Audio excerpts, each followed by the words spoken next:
కుప్పంపై వరాల వర్షం కురిపించారు సీఎం చంద్రబాబు. 3,908 కోట్ల రూపాయల పెట్టుబడులు పెట్టేందుకు పారిశ్రామికవేత్తలు సిద్ధంగా ఉన్నారన్నారు.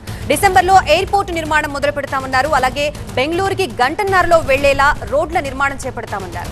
మదర్ డైరీతో వందలాది ఉద్యోగాలు రాబోతున్నాయని తెలిపారు. మహిళా శక్తి భవన్ ని నిర్మించి మహిళల్ని పారిశ్రామికవేత్తల్ని చేస్తామన్నారు. ఎలక్ట్రికల్ వెహికల్స్ తయారీ షోరూంలు కుప్పంకి వస్తున్నాయని తెలిపారు చంద్రబాబు. అలాగే శ్రేష్ఠ బయోగ్యాస్ కంపెనీతో పాటు రెడ్ బెర్రీ పేరుతో ఫుడ్ ప్రాసెసింగ్ హబ్ రాబోతోందన్నారు.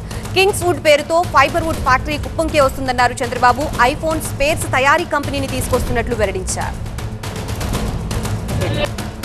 ఇది కాకుండా కుప్పంలో తొందరలోనే ఎయిర్పోర్ట్ కూడా డిసెంబర్లో ప్రారంభిస్తాం. కార్గోకు ఉపయోగిస్తాం, ప్యాసింజర్స్కి ఉపయోగిస్తాం. దీన్ని ఒక హబ్గా తయారు చేస్తామని చెప్పి నేను మీకు తెలియజేస్తున్నా. అనేక రకాలైనటువంటి ఇనిషియేటివ్లు తీసుకుంటున్నాం. దేశంలో ప్రపంచంలో ఉండే టెక్నాలజీస్ అన్నీ ఇక్కడ తీసుకొస్తా, పరిశ్రమలు తీసుకొస్తా, ఎడ్యుకేషన్కు ప్రాధాన్యత ఇస్తా, మానవ వనరుల అభివృద్ధి కోసం పనిచేస్తాం. కుప్పంలో జరిగిన జలహారతి కార్యక్రమంలో పాల్గొన్నారు చంద్రబాబు. రైతులకి కూడా పలు హామీలు ఇచ్చారు. రైతుని రాజు చేసే బాధ్యత తీసుకుంటానన్నారు. హంద్రీనీవా నీళ్లు తీసుకొచ్చి ప్రతి ఎకరాకు నీళ్లిచ్చే బాధ్యత కూటమి ప్రభుత్వానికి అన్నారు. కుప్పంలోని 520 చెరువుల్ని నింపుతానన్నారు చంద్రబాబు.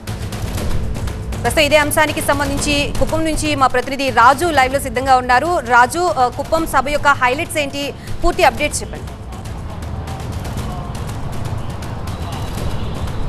అంటే పూర్తిగా రాయలసీమ అభివృద్ధితో పాటు కుప్పం అభివృద్ధికి సంబంధించే వరాల జల్లైతే సీఎం చంద్రబాబు కురిపించినట్టుగా స్పష్టమవుతోంది. ఇప్పటి వరకు కూడా కుప్పం అభివృద్ధికి తాను చేసింది ఏంటి, చేయబోయేది ఏంటి, ఇదే చంద్రబాబు ప్రసంగంలో ప్రధానమైన అంశం. కృష్ణా జలాలను గతంలో సినిమా సెట్టింగ్లు వేసి వైసీపీ ప్రభుత్వం తీసుకొస్తే తాను ఇప్పుడు కుప్పంకి జలాశయాలను పూర్తిగా అంటే చెరువులన్నీ కూడా నింపే ప్రయత్నం చేస్తున్నాను.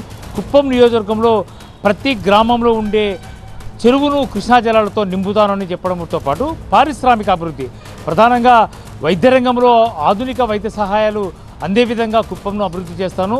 రాయలసీమకు ఒక బ్లూ ప్రింట్తో అభివృద్ధి చేస్తే కుప్పం అభివృద్ధి మాత్రము ఇంతటితో ఆగదు అంటూనే చంద్రబాబు అనేక వరాలు జల్లు కురిపించినట్టుగా స్పష్టమవుతుంది.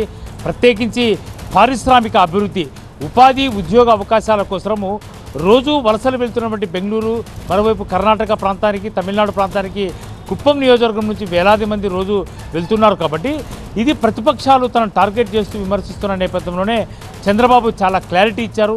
పారిశ్రామిక అభివృద్ధితో యువతకు ఉద్యోగ ఉపాధి అవకాశాలను కల్పించడంతో పాటు అన్ని రంగాల్లో కుప్పంను అగ్రగామిగా నిలపడమే తన లక్ష్యం అన్నట్టుగానే వరాల్లో జల్లు కురిపించినట్టు స్పష్టమవుతుంది. ప్రత్యేకించి సాగునీరు విషయంలో అంటే కుప్పంకి 1 TMC water Kuppam branch canal ద్వారా హంద్రీనీవా ద్వారా కృష్ణా జలాలను కుప్పంకు తీసుకురావడంతో పాటు వచ్చే ఏడాదిలో చిత్తూరు కూడా హంద్రీనీవా జలాలను తీసుకొస్తానని చెప్పేసి చాలా స్పష్టంగా అభివృద్ధిపై దిశానిర్దేశం చేసినట్టుగా తన విజన్ డాక్యుమెంట్ ఏ విధంగా ఉండబోతుంది అంటూ కుప్పం ప్రజలకు వివరించే ప్రయత్నం అయితే చంద్రబాబు చేశాడు.